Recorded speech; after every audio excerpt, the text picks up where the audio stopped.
I annotated books for a living. You read the title correct. I was annotating books for my full sole income. I have annotated well and truly over 300 books for other people. If you're new here, you might be wondering, who is this? Well, hi, my name is Natasha, and I am the owner of a small book business called For the Introverts. Thank you for being here with me today.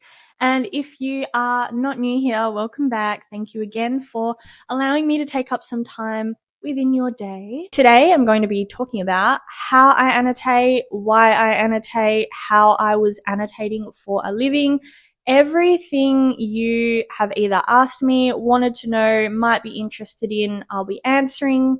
And then I will also be showing you how I personally annotate.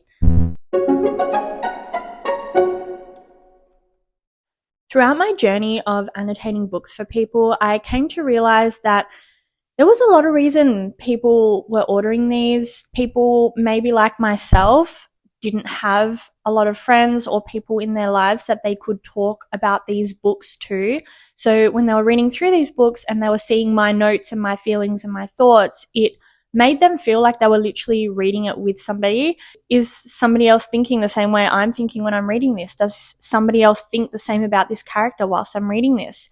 It was very common for people to purchase their favorite book.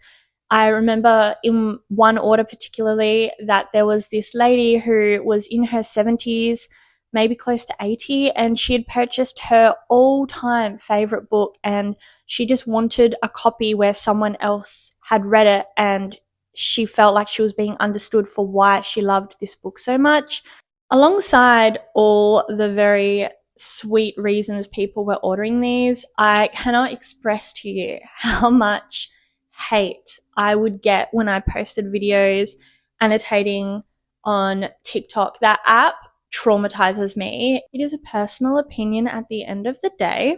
So if you are somebody who does not like notes and scribbles and stuff, this video probably isn't for you. Annotating books for people was genuinely such a mind-blowing experience in the best way, and I mean that in the sense of it blew my mind that so many people wanted to hear my thoughts and wanted to hear my opinions. And at the end of the day, I was a brand new business. I don't want to say I was a nobody, that's so harsh, but I was not and am not an influencer. I'm not somebody who has a lot of sort of pull and push behind them. I literally was brand new. It was the way I started my small business alongside the blind book dates. It's such a sweet feeling knowing that so many people still, even though I no longer offer the service, really want to hear my thoughts and read my thoughts and read alongside me in a way.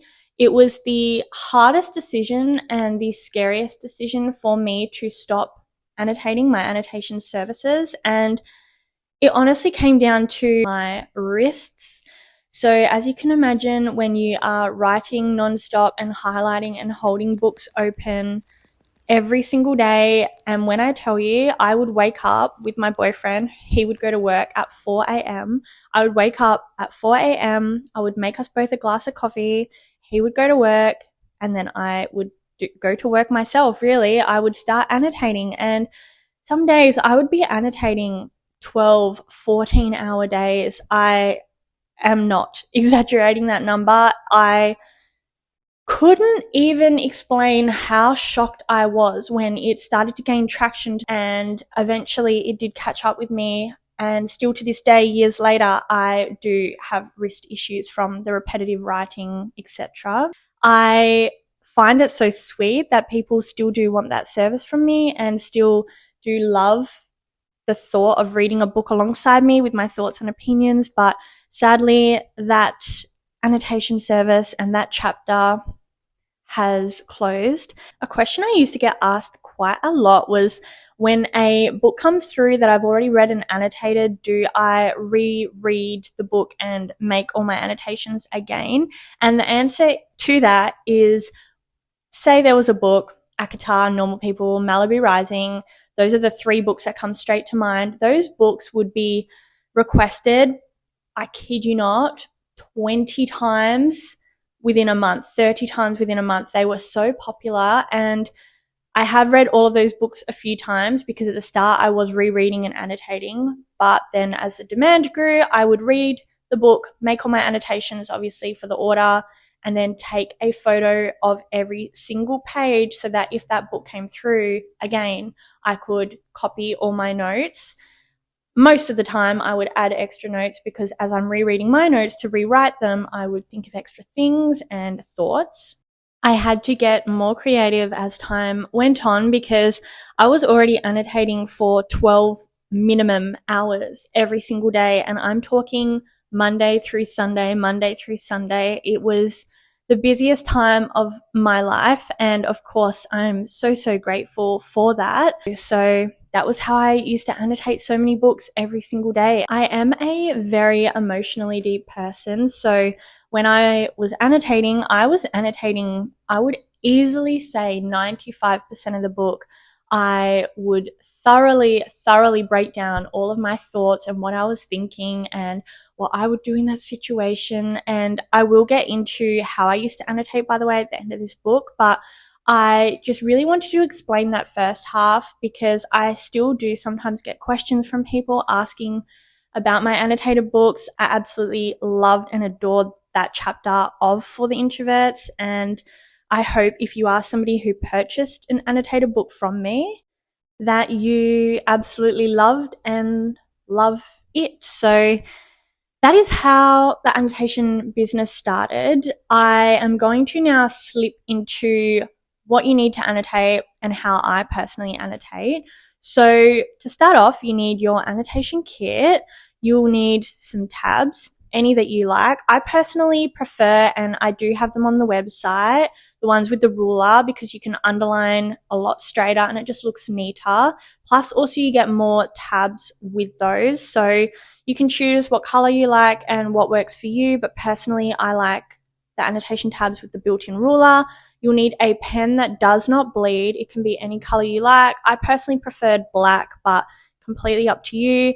And if you want to highlight, you will need good highlighters. Again, I do sell them on my website, but good highlighters, if you don't want it to bleed through, are a must. Now, for those who maybe aren't aware what annotating a book is, by definition, I'll insert a little clip here, but basically you underline, you highlight quotes that you like, thoughts and feelings you have whilst reading a book.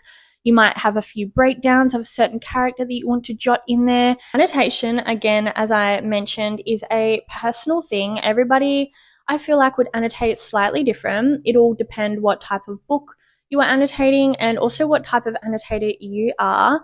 If you are somebody who just wants to highlight your favorite quotes, that is totally okay. If you are somebody who doesn't want to draw in your book, however, wants to remember their certain quotes, you can just tab the page. Or if you are somebody who just wants to pour everything out, which is how I am, then that is okay as well. So how I would normally start is I would choose obviously the book. Now, just say, for example, if you have a romance book, I would go through in my head and think, okay, I know I'm going to have quotes I love in this book. I know I'm going to probably have thoughts on certain characters in this book.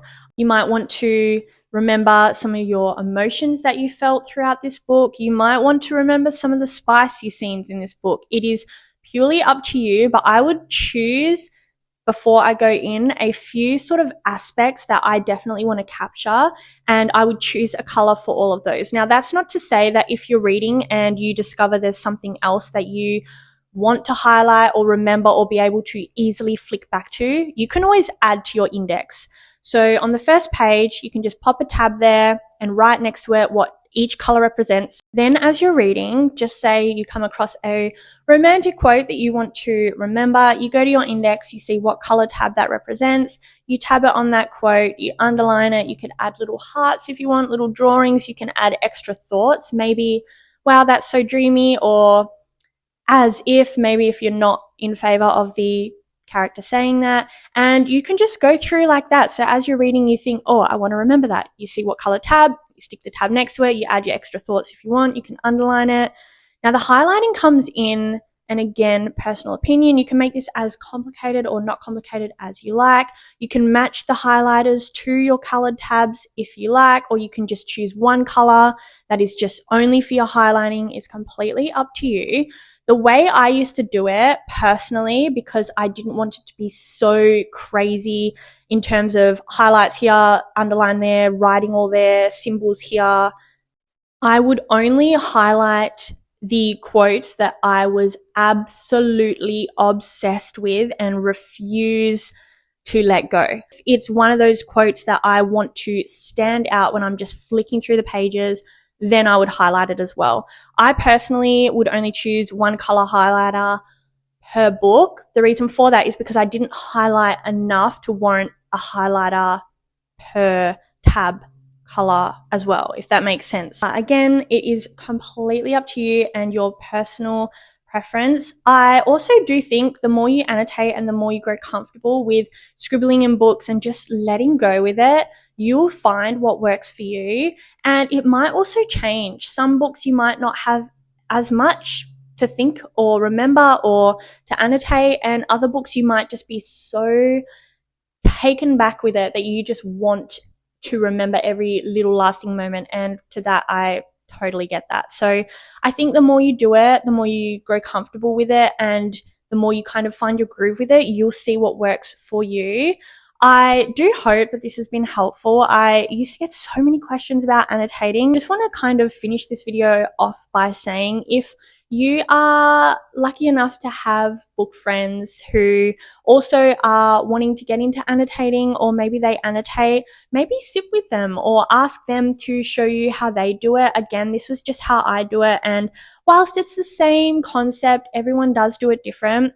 I also think it would be so sweet if you did have a book bestie that annotates as well. You could annotate a different book to each other and then swap and then read each other's thoughts and stuff. It's like watching a movie with somebody, except you're reading with somebody, and it's just so personal. I have gifted a few to my brother as well. He is not the biggest reader, but it's just such a personal experience to be able to sit and read a book with someone else feeling like they're there with you. I hope I answered everything I had set out to do. I really need to start writing notes, but I just kind of want to talk from the heart, to be honest with you. And I do hope if you've got any questions, you leave them below. I will get back to you, or I can reply, or I can film another video if there's a few questions. I think I covered most of it, but if I have not, please feel free to leave it below.